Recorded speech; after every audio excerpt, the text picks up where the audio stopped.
பால் விலை ஏறுது, இல்லை எங்கேயோ வந்து ஜியோ பாலிட்டிக்கல் இஷ்யூ நடக்குது அப்படின்னா நம்ம ஊரில் வந்து பெட்ரோல் விலை வருது. சைனாக்கு எந்தையுமே எக்ஸ்போர்ட்டும் பண்ண மாட்டேன், உங்ககிட்ட இருந்து நான் இம்போர்ட்டும் பண்ண மாட்டேன் அப்படின்னு இந்தியா சொல்லிச்சு. ஒரு இன்வெஸ்டராகவோ இல்லை ஒரு ட்ரேடராகவோ நம்ம வச்சுக்கணும். என்னென்ன விஷயங்களை அவங்க வந்து தெரிஞ்சுக்கணும். ஓகே, ட்ரேடர்னா நீங்க யாரு? நீங்க இன்ட்ராடே ட்ரேடரா, பொசிஷனல் ட்ரேடரா, ஸ்விங் ட்ரேடரா, இல்ல ஸ்கேல்பரா, இல்ல ஒரு ஸ்ட்ராட்டஜிக்கல் ட்ரேடரா? எல்லாருக்கும் வணக்கம். இன்னைக்கு காலகட்டத்தில் வந்து நம்ம நிறைய பேர் stock market, trading, investment, economy பற்றி நிறைய பேசிகிட்டு இருக்கோம். அந்த வகையில் வந்து ஐ ஹாவ் அன் எக்ஸ்பர்ட் இன்னைக்கு நம்ம கெஸ்ட்டாக வந்திருக்காரு. ஒரு very interesting and exciting personality. அவருக்கு நிறைய நாலேஜ், அதாவது ஒரு 20 இயர்ஸாக வந்து மார்க்கெட்டோடைய அப்ஸ் அண்ட் டவுன்ஸை பார்த்துருக்காரு. அது மட்டும் இல்லாமல் இவருடைய நாலேஜ் அவர் மற்றவங்களுக்கும் ஷேர் பண்ணி ஒரு ட்ரெயினராகவும் ஒரு மென்டராகவும் இருக்கார். I would like to welcome Mr. Nagaraj Balasubramaniam. He is also the CEO and founder of Confiro Ventures Private Limited. So thank you, sir. Thank you for joining me with the show. Thank you, ma'am. Thank you. அவர் release பண்ண book the behavioural investors அப்படிங்கிற book பற்றியும் நம்ம வந்து கொஞ்சம் discuss பண்ண போகிறோம். நிறைய உரையாடல் இருக்க போது நிறைய லேர்ன் பண்ணிக்க போகிறோம். நானும் ரொம்ப எக்ஸைட்டடாக இருக்கேன். So let's welcome mister Nagaraj Subramanian. நிறைய சர்டிஃபிகேஷன்ஸ், நிறைய லைசன்ஸ், நிறைய விஷயங்கள் வச்சுருக்காரு. So let's welcome him. Thank you sir. Thank you for joining us. Thank you ma'am. Thank you.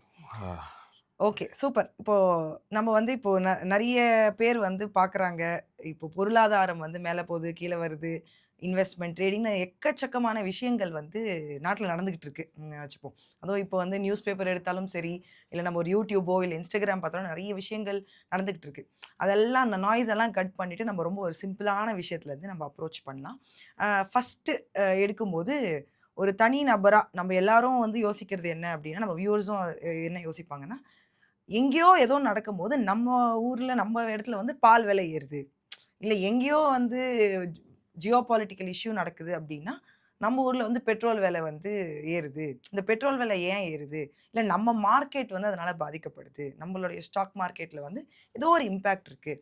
அப்போ ஒரு இன்வெஸ்டராக இருந்தாலும் சரி, இல்லை ஒரு சராசரி காமன் மேனாக இருந்தாலும் சரி, எங்கேயோ நடக்கிற விஷயங்கள் என்னை வந்து பாதிக்குது அப்படிங்கிறது தான் வந்து ரியாலிட்டி.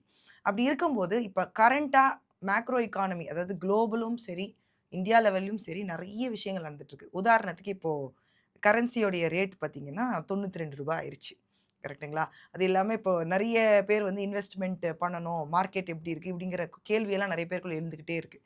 ஸோ நீங்கள் வந்து ஒரு அப்சர்வராக உங்களோட பாயிண்ட் ஆஃப் வியூலேருந்து பொதுவாக இப்போ எங்கே இந்த ஃபேக்டர்ஸ், அதாவது நம்ம பொருளாதாரம்னு எடுத்துக்கிட்டோம்னா அதோட எந்த ஃபேக்டர்ஸ் வந்து ஒரு தனி நபரை, ஒரு காமனான ஒரு மேனை அஃபெக்ட் பண்ணும்? இல்லை, ஃபர்ஸ்ட் ஆஃப் ஆல் வந்து ஒரு பொருளாதாரத்தை அண்டர்ஸ்டாண்ட் பண்ணிக்கணும் அப்படின்னு சொன்னால் நீங்கள் முதல்ல மேக்ரோ எக்கனாமிக்ஸ்னா என்ன, மைக்ரோ எக்கனாமிக்ஸ்னா என்னங்கிறத நம்ம அண்டர்ஸ்டாண்ட் பண்ணிக்கணும்.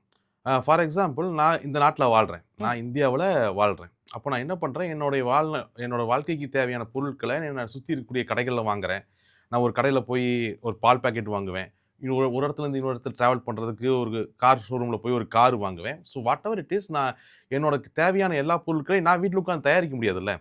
ஓகே, நான் என் வீட்டில் உட்காந்துட்டு பின்னாடி மாடு வாங்கிட்டு பால் கறக்க முடியாது, ஃபேக்ட்ரி வச்சு கார் தயாரிச்சிக்க முடியாது. நான் என்ன பண்ணுவேன், பொருட்களை கன்சியூம் தான் பண்ணுவேன். ஓகே, சுற்றி இருக்கக்கூடிய பொருட்கள், எனக்கு தேவையான பொருட்களை வாங்குறேன். சரி, இப்போது என்னுடைய பொருட்களை நான் வாங்குறேன் இல்லையா, இந்த பொருட்களுடைய விலைகளை தான் நீங்கள் பேசுகிறீங்க. இந்த பொருட்களோட விலை ஏற்படக்கூடிய மாற்றத்தை தீர்மானிக்கிறது அப்படிங்கிறது ரெண்டு விஷயம் தான், macro economics and micro economics. இது ரொம்ப சிம்பிளாக புரிஞ்சுக்குவோம். இப்போ நான் டாடா மோட்டார்ஸில் ஒரு கார் வாங்கணும், இதுதான் என்னுடைய தேவை, என்னுடைய டெய்லி பர்ச்சேஸுக்கு நான் தேவை, நான் இந்தியாவில் வாழ்கிறேன்.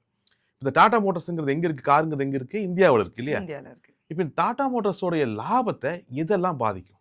ஃபார் எக்ஸாம்பிள், இந்த டாடா மோட்டார்ஸோடைய லாபத்தை அந்த கம்பெனியில் இருக்கக்கூடிய இஷ்யூஸ் பாதிக்குமா? உதாரணத்துக்கு அந்த கம்பெனியோடைய கார்பரேட் கவர்னன்ஸ் ஆகட்டும், இல்லை அந்த கம்பெனியில் நடக்கக்கூடிய ஒரு எம்ப்ளாயி இஷ்யூ ஆகட்டும், இந்த மாதிரி அந்த கம்பெனிக்குள்ளே நடக்கக்கூடிய சின்ன சின்ன விஷயங்கள் எல்லாமே அந்த கம்பெனியோடைய லாபத்தை பாதிக்கும். ரைட்டா?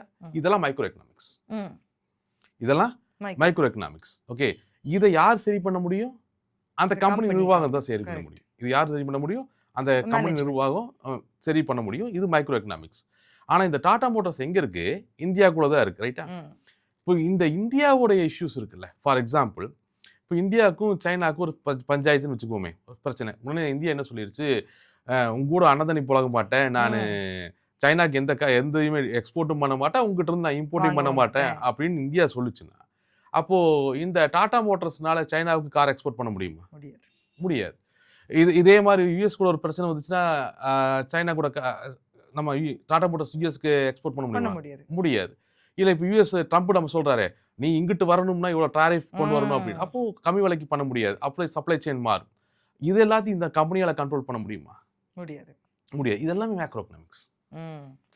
இதெல்லாம் மேக்ரோ. Macro economics. இதெல்லாம் மேக்ரோ எக்கனாமிக்ஸ். ஓகே. அந்த நாட்டினுடைய பொருளாதார கொள்கை, அந்த நாட்டில இருக்கக்கூடிய வளங்கள் உதாரணத்துக்கு இப்ப என்கிட்ட க்ரூட் ஆயில் இருந்துச்சு அப்படின்னு சொன்னா, க்ரூட் ஆயில் சீப்பா குடுக்க முடியும் என்னால. ம். க்ரூட் ஆயில சீப்பா குடுக்க முடியும். நெறைய பேர் கார் வாங்குவான். கரெக்ட். இன்னைக்கு கார் வாங்க நெறைய பேர் எதனால பார்க்குறாங்க? பெட்ரோல் அவங்க ஊத்துறது. கரெக்ட். ரூ. 100 பெட்ரோல் விக்குது. எக்ஸ்பென்ஸ் அதுக்கு பேசாம ரூ. 20 பஸ்ல போயிட்டு வந்தோம்னா நீ யோசிப்பான். ம். சப்போஸ் க்ரூட் ஆயில் என்கிட்டயே இருந்துச்சுன்னா கம்மியா குடுப்பேன். காரோட சேல்ஸ் அதிகமாகும். அப்ப இந்தியாவுல க்ரூட் ஆயில் அந்த அளவுக்கு புரொடக்ஷன் இல்ல. நம்ம என்ன பண்றோம்? இம்போர்ட் பண்றோம். ம். அப்போ இம்போர்ட் பண்ணும்போது நம்ம என்ன பண்றோம்? அந்நிய செலாவணி டாலர்ஸ் குடுத்து தான் நம்ம இம்போர்ட் பண்றோம். அப்படி கரெக்ட். இம்போர்ட் பண்ணும்பொழுது டாலர் விலை பாதிச்சதுன்னா, க்ரூட் ஆயில் இம்போர்ட் பண்றது பாதிக்கும். பெட்ரோல் விலை பாதிக்கும். கார் விக்கிறது ஆட்டோமேட்டிக்கா பாதிக்கும். ம். கார் விக்கிறது ஆட்டோமேட்டிக்கா போயிடும். அப்போ crude oils macro economics. Dollar rate it's macro economics. So இது எல்லாமே மேக்ரோ எக்கனாமிக்ஸ் ஃபேக்டர். என்னுடைய நிறுவனத்தோடைய லாபத்த எதெல்லாம் என்னால கண்ட்ரோல் பண்ண முடியும், சரி பண்ண முடியுதோ, அதெல்லாம் மைக்ரோ எக்கனாமிக்ஸ்குள்ள நீங்க கொண்டு வந்துடலாம் ரொம்ப சிம்பிளா. ம். எதெல்லாம் அந்த நிறுவனத்தால கையாள முடியாதோ, எதெல்லாம் அந்த நிறுவனத்தோட சக்திக்கு மேற்பட்டதோ, இந்தியாவுல க்ரூட் ஆயில் கிடைக்கிறது அந்த நிறுவனத்தோட பிரச்சனை இல்ல. ம். இந்தியாவுக்கும் சைனாவுக்கும் வார் நடக்கிறது அந்த நிறுவனத்தோடைய பிரச்சனை இல்ல. இது எல்லாமே மேக்ரோ மேக்ரோ எக்கனாமிக்ஸ். சூப்பர். இதெல்லாம் மேக்ரோ எக்கனாமிக்ஸ். கரெக்ட். கரெக்ட். இந்த மேக்ரோ எக்கனாமிக்ஸ் அண்டர்ஸ்டாண்ட் பண்ணிக்கிட்டோம்னா, ஓரளவுக்கு ஓரளவு நமக்கு ஒரு அண்டர்ஸ்டாண்டிங் ஆமா இருக்கும். மார்க்கெட் அண்டர்ஸ்டாண்ட் பண்ணிக்கலாம். ஏன்னா, இந்த மேக்ரோ எக்கனாமிக்ஸ் அப்படிங்கிறது எப்படின்னா, மாவு மாரி. ம். ஓகே. நீங்க அது இந்த மைக்ரோ எக்கனாமிக்ஸ் மத்த பிரச்சனையில அதுக்கு மேல வைக்கிற மசாலா, பொடி இது மாரி. ம். ஓகே. நீங்க வெறும் பொடி, வெறும் மசாலா வச்சுலாம் ஒண்ணும் பண்ண முடியாது. ஒரு ஒரு பேஸ் வேணும். அப்போ macro economics is creating the base. Super. Correct. ஒட்டுமொத்த பொருளாதாரம் எதன் அடிப்படையில சுழலுது? மேக்ரோ அந்த எக்கனாமிக்ஸ். Base surroundings. வச்சு தான். நம்மளுடைய சூழ்நிலைகள சரவுண்ட் பண்ணி செயல்படுது. அதை ஆக்சுவலா இப்ப இன்னைக்கு நடக்கக்கூடிய நெறைய விஷயங்கள் வந்து நெறைய ட்ரேடர்ஸ்க்கு, இன்வெஸ்டர்ஸ்க்கு அது உணர்த்தி இருக்கும்னு நெனைக்கிறேன். கரெக்ட். கரெக்ட். இல்ல நீங்க ரொம்ப அழகா சொன்னீங்க. மேக்ரோ அப்படிங்கிறது நம்ம கண்ட்ரோல்ல இல்லாத ஒரு விஷயம். மைக்ரோ வந்து நம்ம கண்ட்ரோல்ல இருக்கிற ஒரு விஷயம். அதே சமயத்துல அது 2ம் புரிஞ்சா மட்டும் தான் நம்ம வந்து ஒரு அந்த 2த்தோட அண்டர்ஸ்டாண்டிங் நம்மளுக்கு வந்து டெஃபினட்டா தேவை. நீங்க ஒரு இன்வெஸ்டரா இருந்தாலும் சரி, ஒரு ட்ரேடரா இருந்தாலும் சரி, ஒரு காமன் பெர்சனா இருந்தாலும். அது ரொம்ப அழகா சொல்லியிருந்தீங்க. அந்த மேக்ரோ எக்கனாமிக் ஃபேக்டர்ஸ் எப்படி நம்மள அஃபெக்ட் பண்ணுதுன்னு. ஸோ ஸ்பெசிஃபிக்கா இப்போ வந்து இன்வெஸ்டர்ஸ் இருக்காங்க அப்படின்னா, இப்போ அவங்க வந்து இந்த மேக்ரோ எக்கனாமிக்கும் சரி, இல்ல ஜென்ரலா என்ன நடக்குது அப்படிங்கிற புரிதல் வேணும். ஏன்னா, இப்போ நம்ம ஒரு 4 இடத்துல ஒரு 4 கம்பெனி ஸ்டாக் வாங்குறோம். இல்ல ஒரு இடத்துல இன்வெஸ்ட் பண்றோம். ஒரு ஷேர்ஸ் வாங்குறோம் அப்படின்னா, அவங்க வந்து ஓரளவு அண்டர்ஸ்டாண்டிங் இருக்கணும். அதாவது இப்ப அடுத்து என்ன ஆகும்? அப்படிங்கிறதுல நீங்களும் அதில தகுந்த மாரி நெறைய அவுட்லுக்லாம் குடுத்துட்டு இருக்காங்க. நெறைய பேர் கன்சிஸ்டன்ட்டா குடுத்துட்டு இருக்காங்க. அதுவும் நல்லா இருக்கு. மார்க்கெட் அவுட்லுக் எப்படி இருக்கு? இப்போ பேங்க் செக்டர் எப்படி போகுது? இல்ல இந்த செக்டர் எப்படி போகுதுங்கிற மாரி அவுட்லுக்லாம் நெறைய பேர் குடுத்துட்டு இருக்காங்க. பட் இந்த அவுட்லுக்கையும் தாண்டி ஒரு இன்வெஸ்டரா கரெக்ட். ஒரு இன்வெஸ்டராவோ, இல்ல ஒரு ட்ரேடராவோ கூட நம்ம வச்சுப்போம். என்னென்ன விஷயங்கள அவங்க வந்து தெரிஞ்சுக்கணும்? இல்ல இந்த செக்லிஸ்ட்லாம் நீங்க கண்டிப்பா தெரிஞ்சே ஆகணும். நீங்க இதுக்குள்ள வரீங்க, ஷேர் மார்க்கெட்குள்ள வரீங்க அப்படின்னா, இந்த விஷயங்கள்லாம் நீங்க கண்டிப்பா இல்ல தெரிஞ்சிருக்கணும். ஃபர்ஸ்ட் விஷயம் ஷேர் மார்க்கெட்ட அவன் கண்ட்ரோல் பண்றது இல்ல. ம். கரெக்ட். Okay, okay. இந்த மார்க்கெட் ஓப்பன் ஆனோனே 9:15க்கே போய் பொசிஷன் வாங்குறது ம். அவன் தான் மார்க்கெட்டயே கண்ட்ரோல் பண்ற ஆ. மாரி. ஃபர்ஸ்ட் நீங்க மார்க்கெட்டுக்குள்ள வர்றீங்கன்னா, you are travelling in the market. Okay. நீங்க இது வந்து மார்க்கெட்ட நீங்க ஒரு ஆறுன்னு வச்சுக்கோங்களேன். ம். ஒரு வேகமா போகக்கூடிய ஒரு ஆறு. ஓகே. இப்போ எஃப்ஐஐஸ் இருக்காங்க இல்லையா? எஃப்ஐஐஸ் கிட்ட மிகப்பெரிய அளவுல பணம் இருக்கு அப்படின்னு ம். நம்ம பேசுறோம்ல. இப்போ இவன் என்ன பண்ணலான்னா, அந்த ஆத்துக்கு நடுவுல சேனல்ஸ் கட்டி ஆத்தோட டைரக்ஷன மாத்துறதுக்கான மாத்தணும். பணபலம் இருக்கு. இருக்கு. ஓகே. ஒரு டிஏசிட்ட ஒரு பணம் இருக்குன்னா, ஒரு டேம் கட்டி ஏறக்கூடிய மார்க்கெட்டையும், இறங்கக்கூடிய மார்க்கெட்டையும் தடுத்து நிறுத்துற மாரி அந்த ஆத்த தடுத்து நிறுத்துற அளவுக்கு ம். பணபலம் இருக்கும். ம். ஆனா நம்ம ஆளு வெறும் ரூ. 10,000 உள்ள வச்சுட்டு, போயிட்டு ம். கால் ஆப்ஷன் வாங்கி வச்சுட்டு உட்காந்துட்டு, மார்க்கெட் இப்ப ஏறும் பாருன்னு சேலஞ்ச் பண்ணுவான். ம். ஸோ அடிப்படை விஷயம் நீங்க புரிஞ்சுக்க வேண்டியது மார்க்கெட்டுக்குள்ள வர்றீங்கன்னா, நீங்க மார்க்கெட்ட நீங்க கண்ட்ரோல் பண்ண போறதில்ல. நீங்க அதிகபட்சம் என்ன பண்ணலாம்னா, மார்க்கெட்டுங்கிறது ஒரு வேகமா ஓடக்கூடிய ஆறுன்னா, அதோட டைரக்ஷன புரிஞ்சுகிட்டு, நீங்க அதுக்குள்ள ஒரு டிராவல் நீச்சல பண்ணணும். கத்துக்கிட்டு, ஒரு 4 மீன எடுத்துட்டு வந்து ஆத்தோரமா உட்காந்து சாப்புட்டு அந்த ஆத்த ரசிக்கலாம். மார்க்கெட்ட ரசிக்கலாம். அத விட்டுட்டு, ம். நான் தான் அப்படின்னு ஆத்துக்கு முன்னாடி போய் நின்னீங்கன்னா, அத அடிச்சு தூக்கி போட்டு போயிரும். ஸோ மார்க்கெட்டுக்குள்ள வர்றீங்க அப்படின்னு சொன்னா, முதல் விஷயம், நீங்க மார்க்கெட்ட நீங்க கண்ட்ரோல் பண்றதில்ல, நீங்க பயணிக்க வர்றீங்க. பயணிக்க வர்றீங்கன்னு என்ன பண்ணணும் நம்ம? அத தெரிஞ்சுக்கணும்ல, கத்துக்கணும். பெட்டரா புரிஞ்சுக்கணும் அத அத. புரிஞ்சுக்கணும். இன்னைக்கு ஆ இப்ப நான் நான் நெறைய பேர்த்தோட கான்வர்சேஷன் போடுறேன்ல, பேசுவேன். அந்த ஐபிஓ அப்ளை பண்றதெல்லாம் பேசுவேன் அப்படியே. அ அ அந்த ஐபிஓ வந்து ஓப்பன் ஆன உடனே இவ்ளோ பெர்சன்டேஜ் ம். இதில போடுறோம் அப்படின்னு. பட் இன்னைக்கு ஐபிஓ அப்ளை பண்ணக்கூடிய நெறைய பேர்த்துக்கு, அது எத்தன எக்ஸ்ல வாங்குறான்னே தெரியாது. வாங்குறாங்கன்னு தெரியல. ஓகே. எத்தன பேர்த்துக்கு அ புக் வேல்யூன்னு இன்னும் தெரியும்னு நெனைக்கிறீங்க? புக் வேல்யூங்கிறது சாதாரணமா டோட்டல் அசெட்டையும், டோட்டல் லயபிலிட்டீஸையும் மைனஸ் பண்ணா வர்றது தான் book book value. Value. Okay. Book value. இவன் இந்த புக் வேல்யூ காட்டிலும் வந்திருக்கக்கூடிய ஐபிஓடைய காஸ்ட் எத்தன மடங்கு அதிகமா அதிகம். இருக்குன்னு கூட கால்குலேட் பண்ண மாட்டான். ம். கால்குலேட் பண்ண மாட்டான். ஓகே. இந்த கம்பெனியா? இது நான் கேள்விப்பட்டிருக்கேன். இந்த கம்பெனி பத்தி நல்ல கம்பெனி. தெரியும். எனக்கு கேள்விப்பட்டிருக்கேன். ஓகே. இன்னொருத்தன்லாம் இருக்கான். போன ஐபிஓ லிஸ்ட் வாங்காம விட்டேன். அது லிஸ்ட் ஆன உடனே எனக்கு 4% ம். கிடைச்சிருச்சு. அதனால அடுத்த ஐபிஓவா அதையும் நான் ஆ பண்ணுவேன். பண்றோம். இந்த மாரி புரிதல் இல்லாம பண்ணி நெறைய ஐபிஓல மாட்டுனவனும் இருக்காங்க. இருக்கான். ஒவ்வொரு டைமும் மார்க்கெட்ல லக் ஹெல்ப் பண்ணிட்டே இருக்காது. கரெக்ட். மார்க்கெட்ல பிகினர்ஸ் லக்கும்பாய்ங்க. ஆமா. ஃபர்ஸ்ட் 2 தடவ ஒரு பிகினர்ஸ் லக்ல அவனுக்கு பணம் வந்துருச்சுன்னா, அதுக்கப்புறம் அவன் மார்க்கெட்ல எவ்ளோ அடிப்பாங்களோ அது 2 மட்டும் ஞாபகம் ஆயிட்டே இருக்கும். ம். ஓகே. ஒரு ஃபர்ஸ்ட் 2 ப்ராஃபிட் பண்ணியிருப்பான். அதுக்கப்புறம் தொடர்ந்து ஒரு 40 லாஸ் ஆகும். 40 லாஸ் ஆகும். அப்பதான் புரியும். ஆமா. ஆனா அப்பவும் அவனுக்கு புரியாது. அதான் பிரச்சனையே. அந்த 40 லாஸ பார்த்ததுக்கு அப்புறமும் அவன் மனசுல என்ன இருக்கும்னா, அது ஸ்டார்ட்டிங்ல வந்த மாரி ஒரு 2 ப்ராஃபிட் வந்துச்சுன்னா வந்துட்டா, திருப்பி எடுத்துரலாம். எல்லா பிரச்சனையும் சால்வ் பண்ணிட்டு வெளிய வந்துரலாம் அப்படிங்கிறது யோசிப்பேன். ஸோ ம். மார்க்கெட்டுக்குள்ள வர்றீங்கன்னா, முதல்ல மார்க்கெட்ட புரிஞ்சுக்கங்க. ம். மார்க்கெட்ட ஆ புரிஞ்சுக்கணும். அதுதான் புரிஞ்சுக்கங்க. ஃபர்ஸ்ட் என்ன ஸ்டெப். இருக்கு? என்ன நடக்குது? ஒரு ஒரு சாதாரண ஒரு ஸ்டாக்கோட இபிஎஸ்னா என்ன? இல்ல ஒரு பிஇ ரேஷியோனா என்ன? ம் பேசுறது எப்படி இருக்கும்னா, பிஇ ரொம்ப அதிகமா இருக்காமல்ல, சர்க்கரை அதிகமா போட்ட மாரி, ம். இன்னும் பி அதிகமா இருக்கு. பியோட ஃபார்முலா சொல்லுனா தெரியாது. தெரியாது. தெரியாது. மார்க்கெட்ட அ எப்படி ஹேண்டில் பண்றான்னா, இந்த சோசியல் மீடியாஸ்ல மத்த பக்கம் இருக்கக்கூடிய இன்ஃபர்மேஷன் அங்கிட்டு இங்கொன்னு, இங்கிட்டு ஒண்ணு கேட்டுட்டு கேட்டுட்டு, இவனா ஒண்ண யூகிச்சுட்டு, அதுலயும் ஒரு தடவ ஒரு ப்ராஃபிட் வந்துருச்சு அப்படின்னு சொன்னா, ம். அதுக்கப்புறம் ஓவர் கான்ஃபிடன்ட் பயாஸ்ல செயல்பட்டு மார்க்கெட்டையும் ஸ்பாயில் பண்ணி, இவனோட லைஃப்பையும் ஸ்பாயில் பண்ணிர்றான். Correct. Market is not a bad business. Okay. But it's a risky business. Just like any business. Yes ya. எல்லா பிசினஸ்லயும் ரிஸ்க் இருக்கு. எந்த கரெக்ட். பிசினஸ்ல ரிஸ்க் இல்லாம இல்ல. ரிஸ்க் இல்லாமலாம் நீங்க பிசினஸ் எல்லாம் பண்ணவே முடியாது. ம். நான் 2000 கோடி போயிட்டு மிகப்பெரிய ஷாப்பிங் காம்ப்ளெக்ஸ் கூட கட்டலாம்.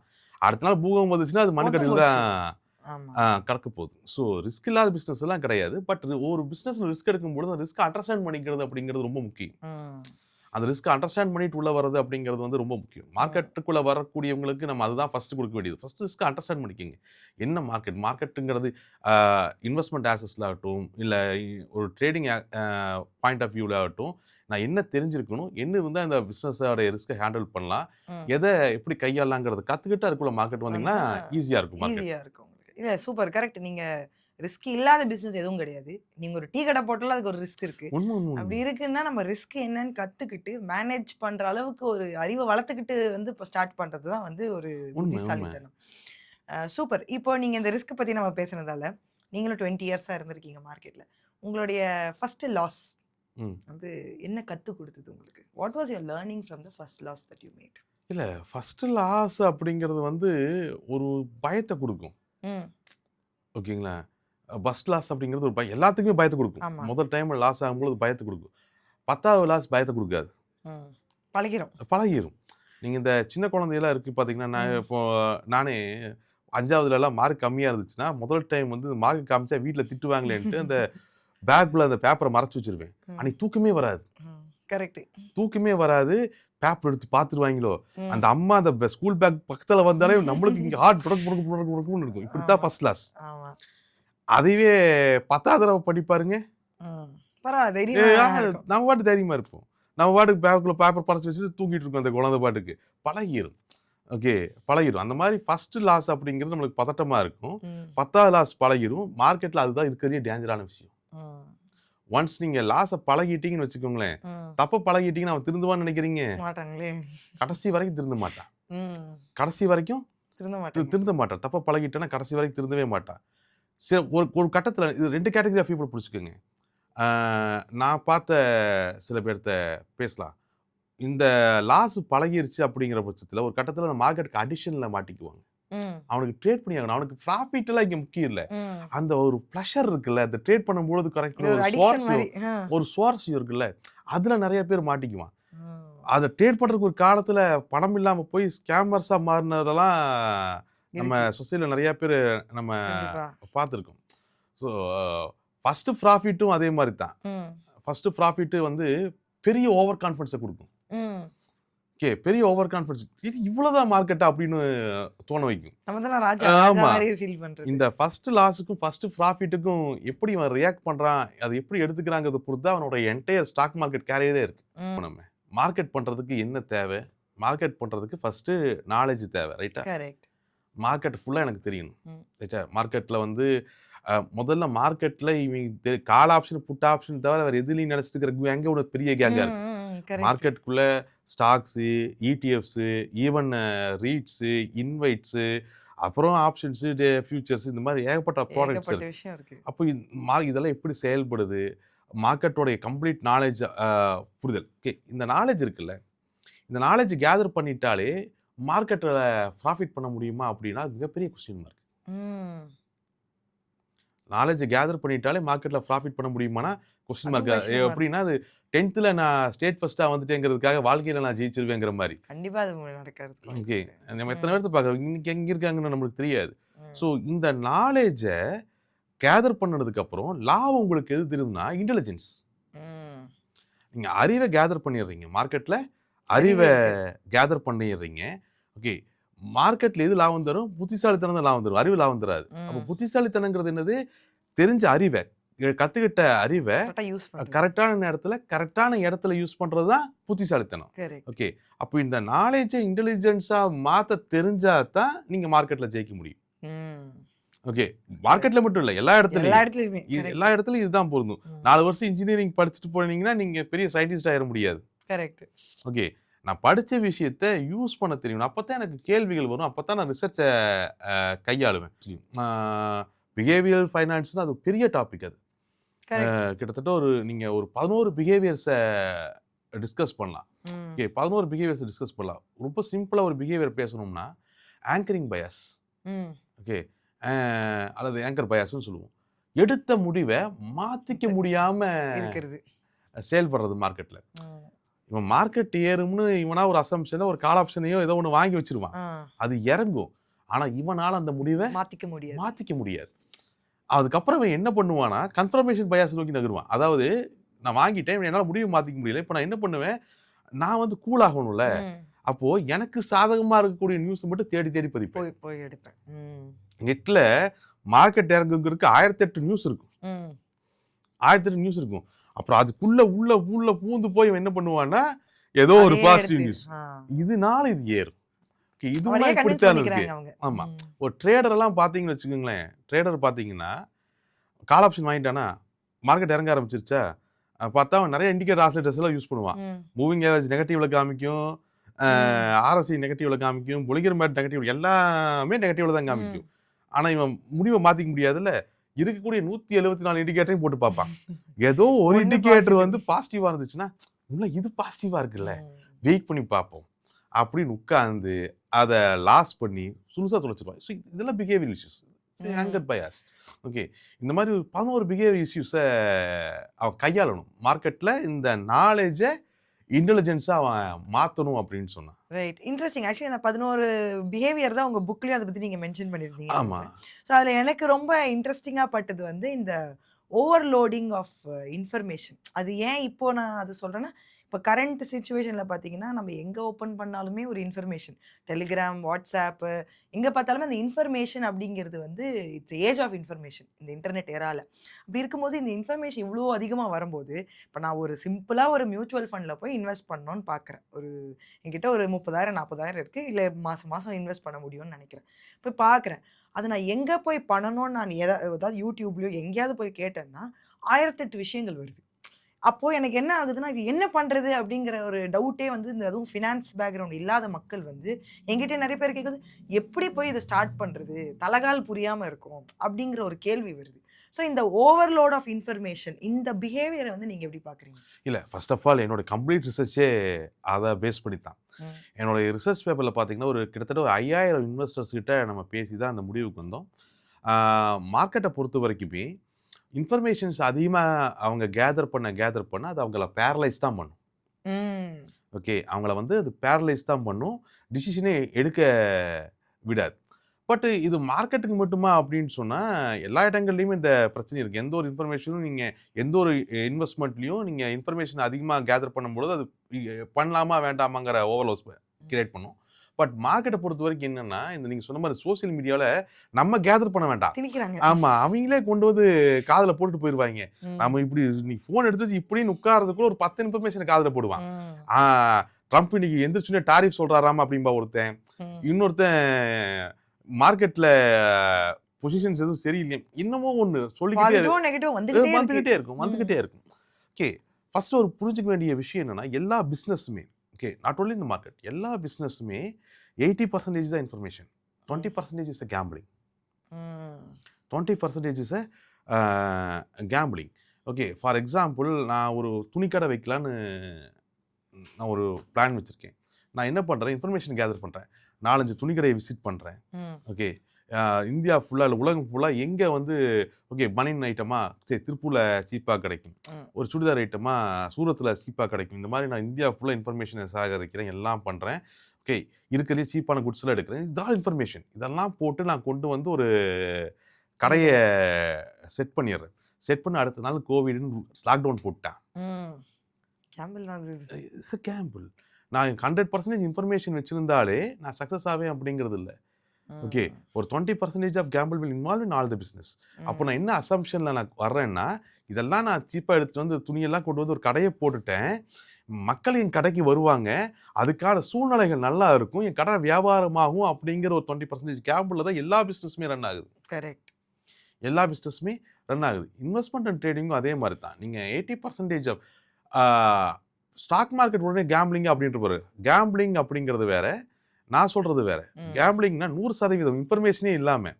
இஷ்டத்துக்கு போய் ஆமா. பண்றது. இஷ்டத்துக்கு கையாளுறது. ஓகே.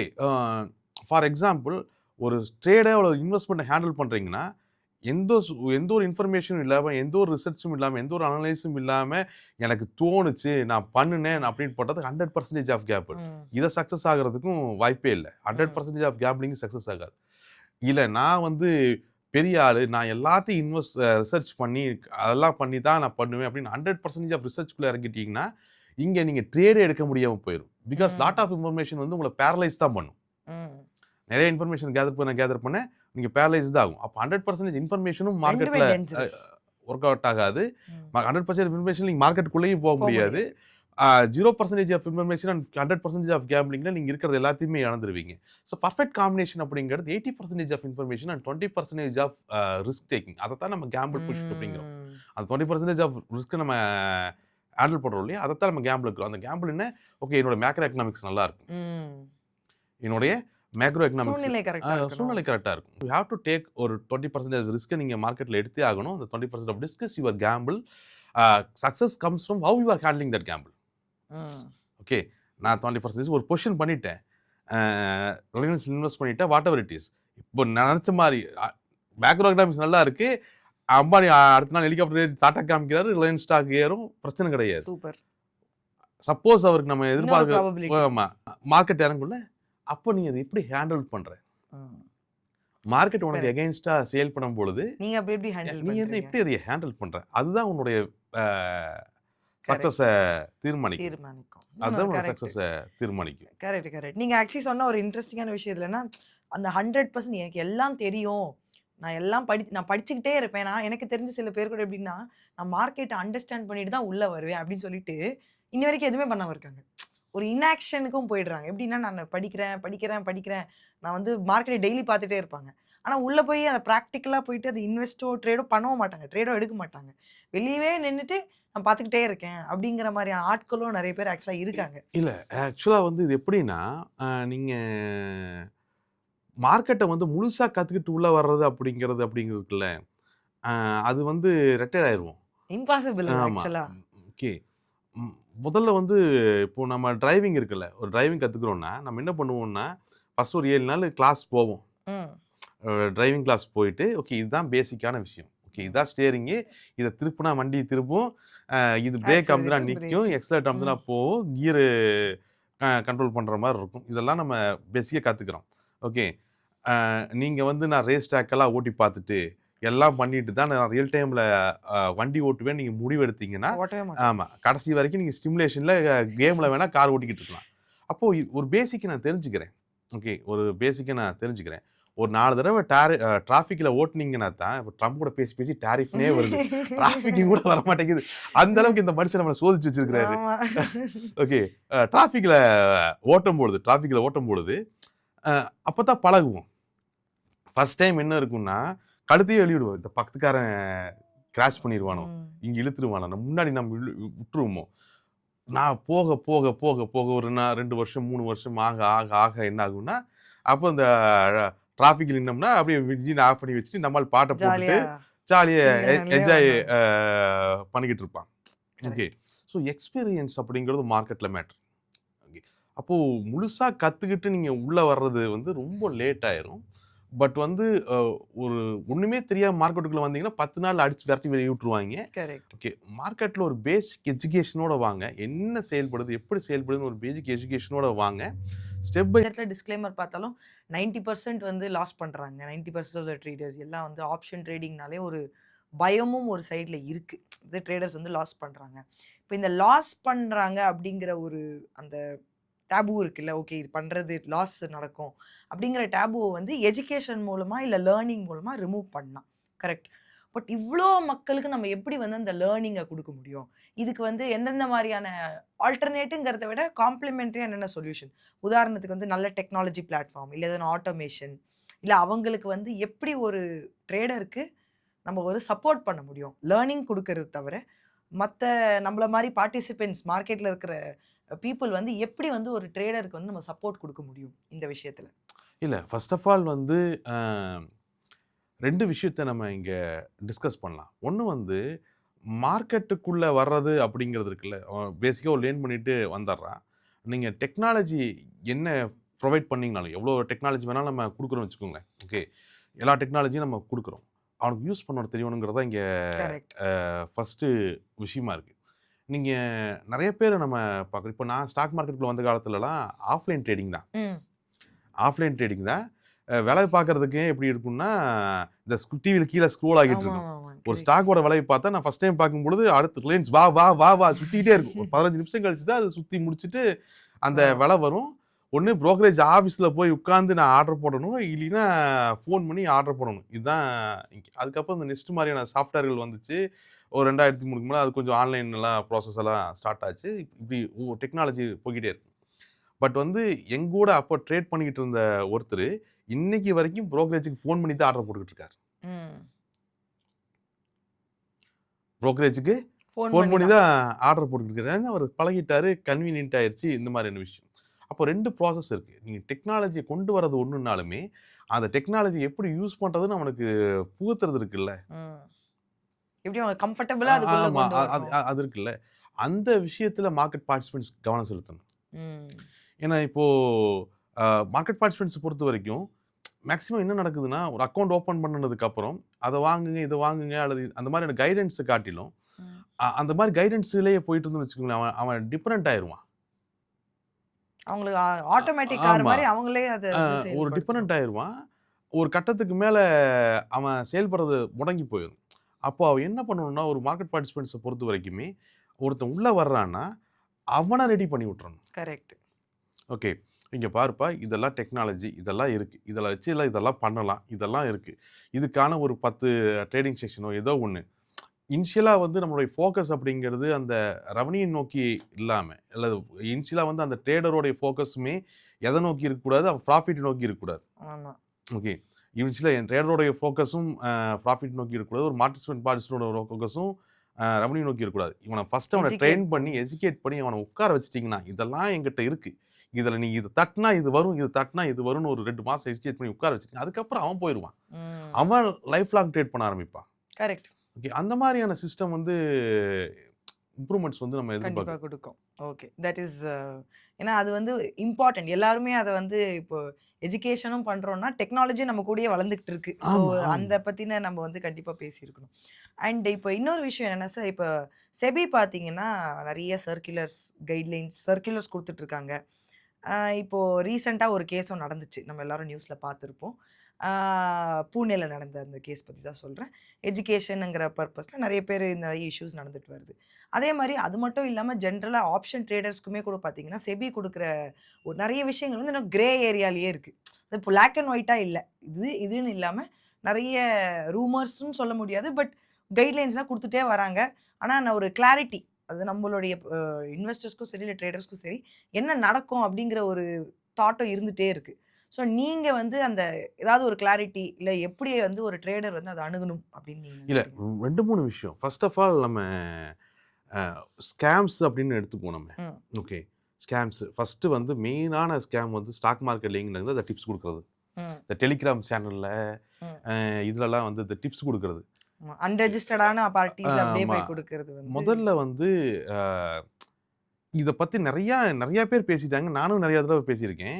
டிப்ஸ் குடுக்குறவனுக்கு மார்க்கெட் தெரிஞ்சிருக்கணுங்கிற அவசியம் இல்ல. ம். அவனுக்கு பேச தெரிஞ்சிருந்தா போதுமானது. போதும். கரெக்ட். ஓகே.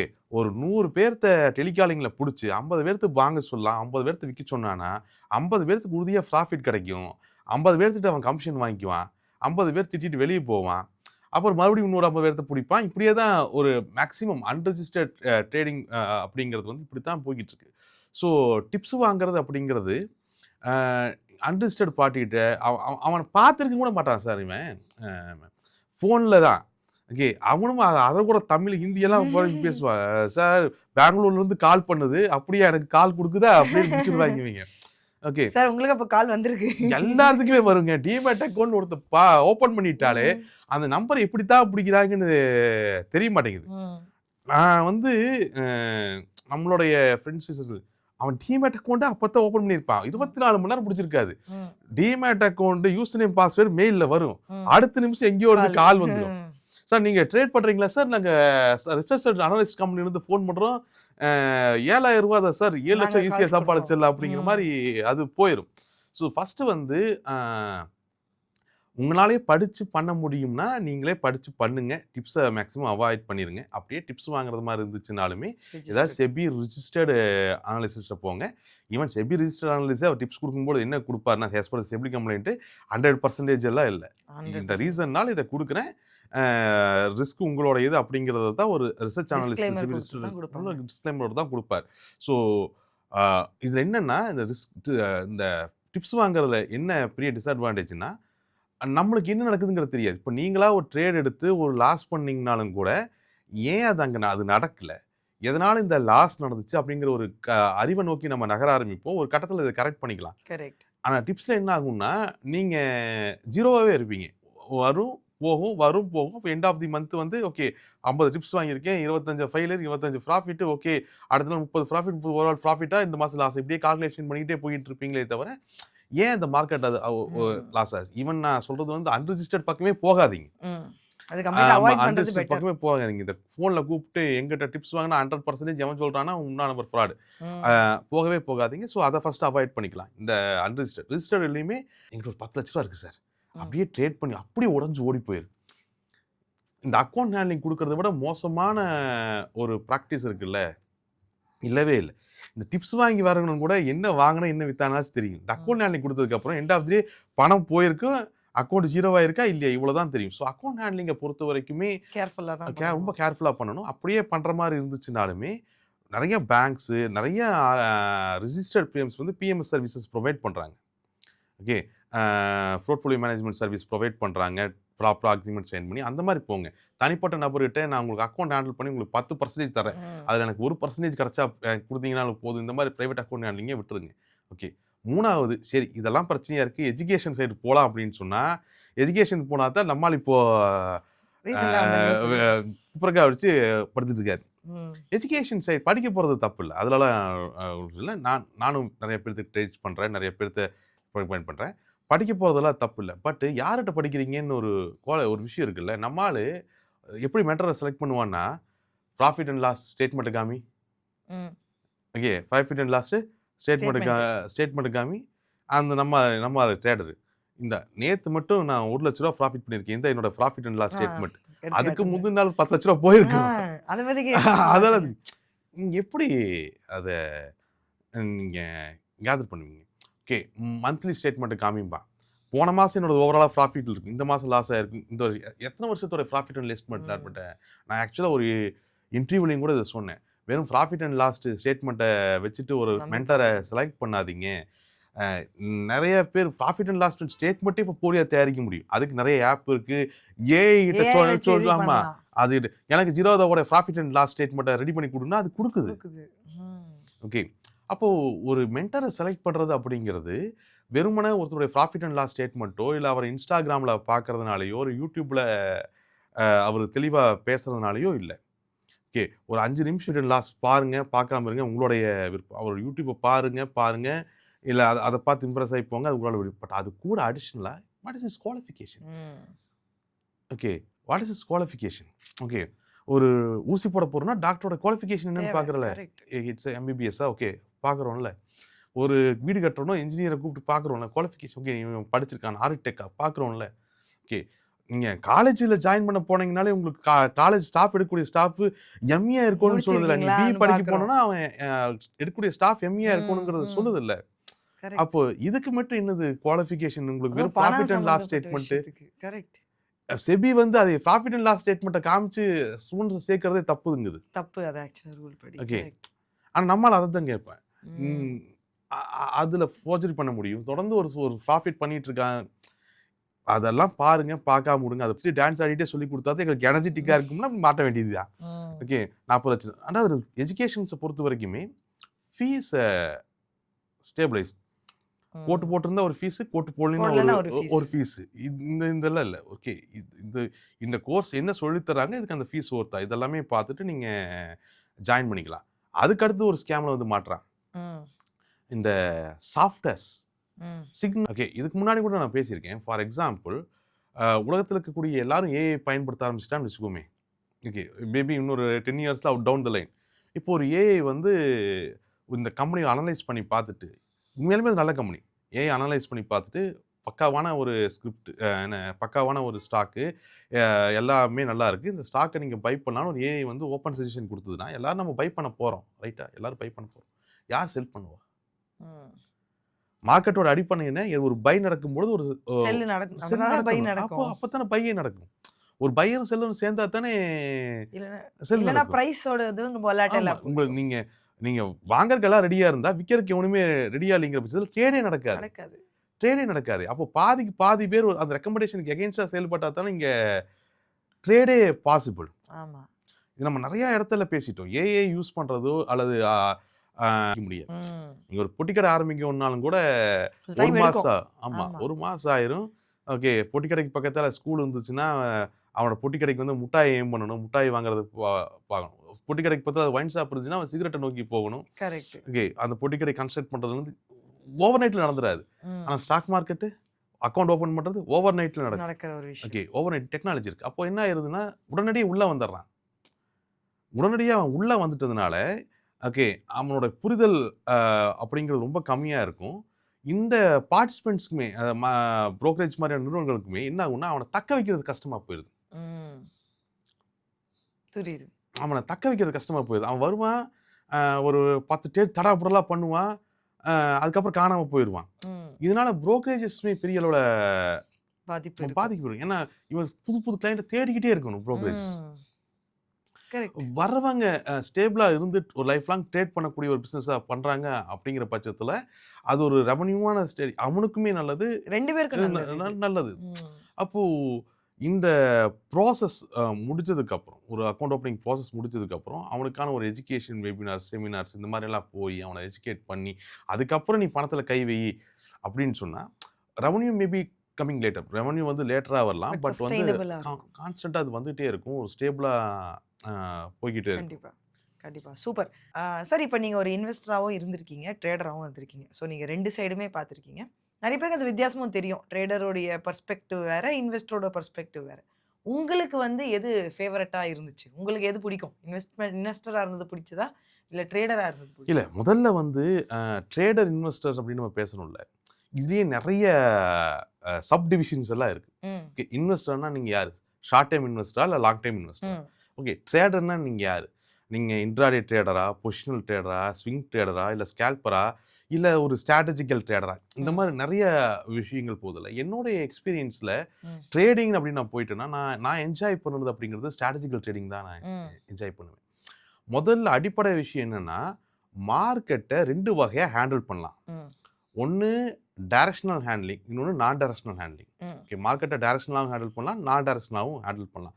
டைரக்ஷனல் ஹேண்ட்லிங் என்னது? மார்க்கெட் மேல போகுமா, கீழ வருமா அப்படிங்கிறத ஏதோ ஒண்ணின் அடிப்படையில வச்சு, ஏதோ ஒரு அடிப்படையில வச்சு நம்ம யூகிக்கணும். யூகிக்கிறோம். Okay, we have to assume that market will go up or down with ஏதாச்சும் ஒரு டேட்டா. அந்த டேட்டாங்கிறது எது வேணாலும் இருந்துட்டு போகுது. ஓகே, மேபி அது ஒரு நியூஸா இருந்துட்டு போகுது. இல்லைன்னா நீங்க கலர் கலரா விடுற இண்டிகேட்டர்ஸா இருந்துட்டு போகுது. இல்ல வாட்டெவர் டெக்னிக்கல் ஃபேக்டர். அந்த அசம்ப்ஷனுக்கு வந்துட்டு, நான் ஏறுங்கிற ஒரு அசம்ப்ஷன் கிரியேட் பண்ணி நான் பொசிஷன் எடுக்கிறேன்.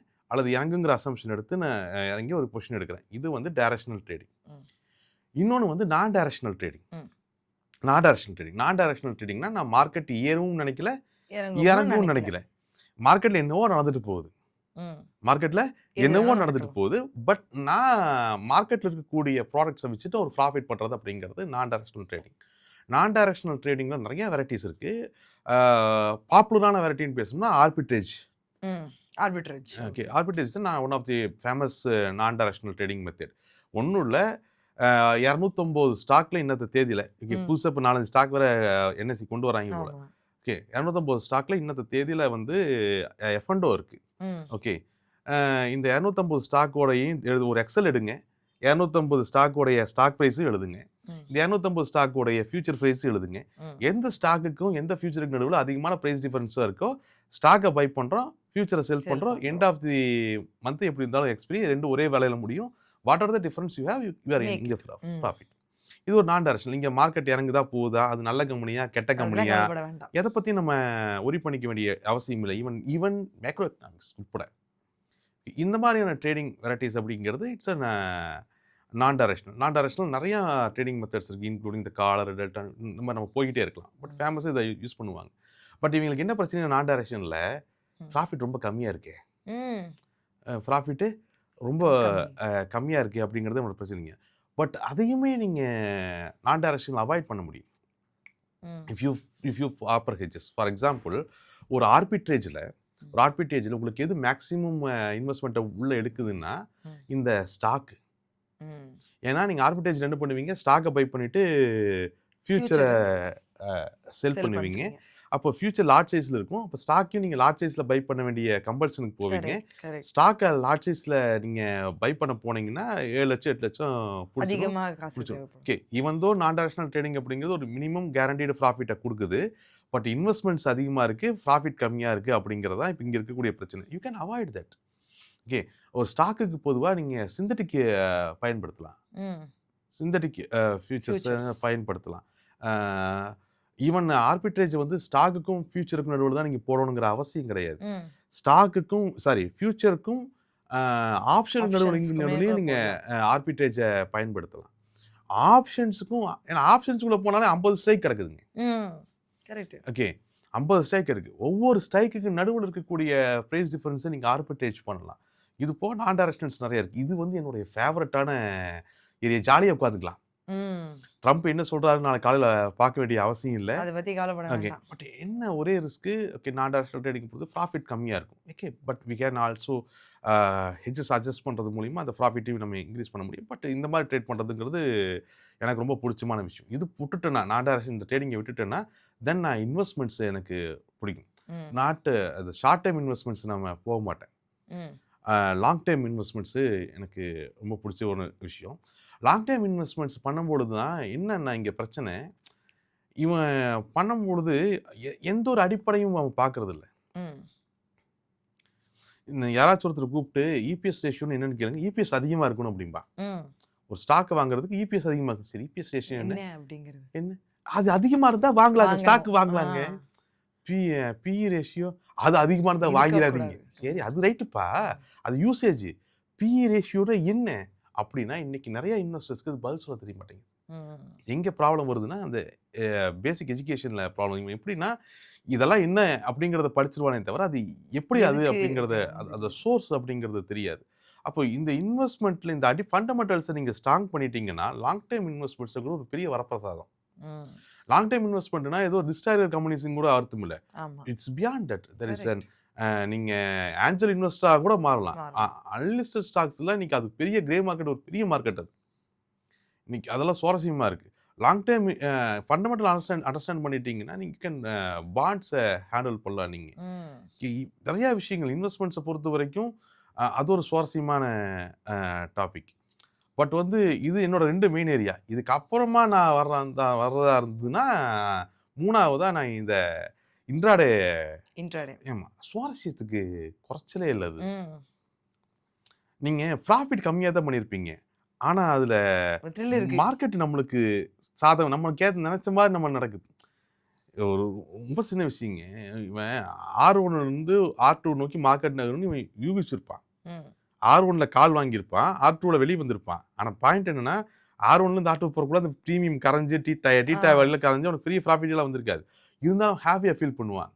நான் நினைச்ச மாதிரி நினைச்சது நடந்துருச்சு. நடந்திருக்கு. அடுத்த தடவ காலுக்கு புதுவா புட்ட செல் பண்ணி அதை டேலி பண்ணிடலாம். பண்ணிரலாம் அப்படின்னு நினைப்பான். அந்த த்ரில் இருக்குல்ல, அந்த த்ரில் இன்வெஸ்ட்மெண்ட்ஸ்ல கிடைக்காது. ஓகே. ஒரு அட்வென்ச்சர் வந்து இன்வெஸ்ட்மெண்ட்ஸ்ல கிடைக்காது. எனக்கு எப்பப்பலாம் எனக்கு ஒரு அட்வென்ச்சர் தேவையோ நான் அப்ப மட்டும் போயிட்டு இன்ட்ராடே வர்றது. பண்ணுவேன். அந்த அட்வென்ச்சர்ங்கிறது என் புள்ளையோடைய ஸ்கூல் ஃபீஸு, பையனுடைய ஸ்கூல் ஃபீஸ் இந்த மாரி திடீர்னு ஒரு பெரிய நெருக்கடி வந்துச்சுன்னா, அப்பதான் நான் மேக்ஸிமம் இன்ட்ராடேவ யூஸ் பண்ணுவீங்க. யூஸ் பண்ணுவேன். ஸோ இதெல்லாம் என்னுடைய ஸோ நீங்க ரொம்ப ஒரு ஸ்ட்ராட்டஜிக்கா உங்களுடைய போர்ட்ஃபோலியோ செட் பண்றீங்க. இப்போ வந்து இன்ட்ராடேனா இன்ட்ராடே மட்டும் இல்லாம, அது அது எதுக்குங்கிற ஒரு பர்ப்பஸ அண்டர்ஸ்டாண்ட் பண்ணி, ஆமா. அதுக்காக பண்றது தான் வந்து எண்ட் ஆஃப் டே கரெக்ட்டான ஒரே விஷயம். பர்ப்பஸ் தான். ம். ஒரே பர்ப்பஸ் தான். என்ன பர்ப்பஸ்? பணம் பணம் சம்பாதிக்கிறது. சம்பாதிக்கிறது. இங்க வேற எல்லாம் பர்ப்பஸே கிடையாது. ஓகே. இன்ட்ராடே பண்றாங்கல்ல, நான் சொல்லக்கூடிய விஷயம் என்னன்னா, எண்ட் ஆஃப் தி டே உங்க சக்சஸ் அப்படிங்கிறது வந்து நீங்க எவ்வளவு ஏர்ன் பண்ணீங்கங்கிறத வச்சு தான் அளக்க போறோம். வீட்லயே அம்மாவா இருக்கட்டும், ஒய்ஃபா இருக்கட்டும் என்ன கேட்க போறாங்க? எவ்வளவு சம்பாரிச்சேன்னு தான் கேட்க போறாங்க. ஆமா. ஓகே. என் பையன் 150 ஸ்டாக்ல ட்ரேட் பண்ணியிருக்கான் அப்படின்னு அம்மா பெருமைப்பட போறாங்களா? இல்ல வந்து 500 ஸ்டாக்ல இவர் ட்ரேட் பண்ணிட்டான்னு இன்வெஸ்ட் கொண்டு வந்து தர போறாங்களா? ஒண்ணும் கிடையாது. ஸோ நம்பர் ஆஃப் ஸ்டாக்ஸ்ல இன்ட்ராடே பண்றது அப்படிங்கிறதெல்லாம் இங்க கெத்தோ, பெருமையெல்லாம் ஒண்ணும் கிடையாது. நீங்க 2 ஸ்டாக் 4 ஸ்டாக்க வச்சுட்டு, அதையவே திருப்பி இன்ட்ராடே பண்ண ஆரம்பிச்சீங்கன்னா, ஒரு கட்டத்துல அதோட மெமரைஸ் பண்ணிருவீங்க. மசில் மெமரி மாரி இந்த ஸ்டாக் தான். எனக்கு தெரிஞ்சு நான் 2009ல இருந்து இப்ப வரைக்கும் ஒரே ஸ்டாக்ல தான் ட்ரேட் பண்றேன். ஓகே. மீறி போனா 2 ஸ்டாக்ஸ் நான் மூவ் பண்ணுவேன். தூக்கத்துல எழுப்பி கேட்டாலும் கூட தெரியும். எங்க இருக்குங்கிறது தெரியும். ஒரு கட்டத்துல தரவாயிருக்கும். பிகாஸ் என்னுடைய சக்சஸ் அப்படிங்கிறது நான் சம்பாதிக்கிறத பொறுத்து தான் இருக்கே தவிர, எத்தனை ஸ்டாக்ல ட்ரேட் பண்றத பொறுத்து இல்ல. இப்ப நீங்க மார்க்கெட்ட பொறுத்த வரைக்கும் மார்க்கெட்ட சக்சஸ்ஃபுல்லா கையாள்றது அப்படிங்கிறது 2 விஷயம். ஓகே. 1 மார்க்கெட்ட எல்லா சூழ்நிலையும் உங்களுக்கு ஹேண்டில் பண்ண தெரியணும். மார்க்கெட்ட எல்லா சூழ்நிலையும் ஹேண்டில் பண்ண தெரியணும். ஓகே. 2வது மார்க்கெட்ட எல்லாமே தெரிஞ்சிருக்கணுங்கிற அவசியம் இல்ல. ஏதோ ஒண்ணு முழுசா தெரிஞ்சிருக்கணும். குவாலிட்டி. ஆமா. ஏதோ ஒண்ணு முழுசா தெரிஞ்சிருக்கணும். ஓகே. எனக்கு இதுதான் ஏதோ ஒரு method what ever it is. ஏதோ ஒரு விஷயத்த மார்க்கெட்ல முழுசா கையாள அந்த ஒரு நாலேஜ் இருக்கணும்ங்கிறது. போய்க்கும். இல்ல கரெக்ட். ஆக்சுவலி நீங்க சொல்லும்போது ஒரு கோட் ஞாபகம் வருது. அதாவது யார் யூசுவலா லாஸ் பண்ணுவாங்க அப்படின்னா, எந்த எக்ஸைட்டிங்கான டைம்ஸ்ல லோ குவாலிட்டியான ஸ்டாக்ஸ்ல இன்வெஸ்ட் பண்றாங்களோ, அவங்க தான் வந்து பொதுவா லாஸ் அதிகமா பண்ணுவாங்க. இது ஆக்சுவலி பீட்டர் லிஞ்ச் அப்படிங்கிற ஒரு கோட் இது. அதுதான் ரிமைண்ட் பண்ணுது. ஸோ குவாலிட்டி ஓவர் குவான்டிட்டி தான் வந்து at the end of the day எல்லாத்துலயுமே இங்க அது கடைசியில அதுதான் அடித்தளம் இங்க. So thank you, sir. Thank you for joining me with the show. Thank you, ma'am. Thank you.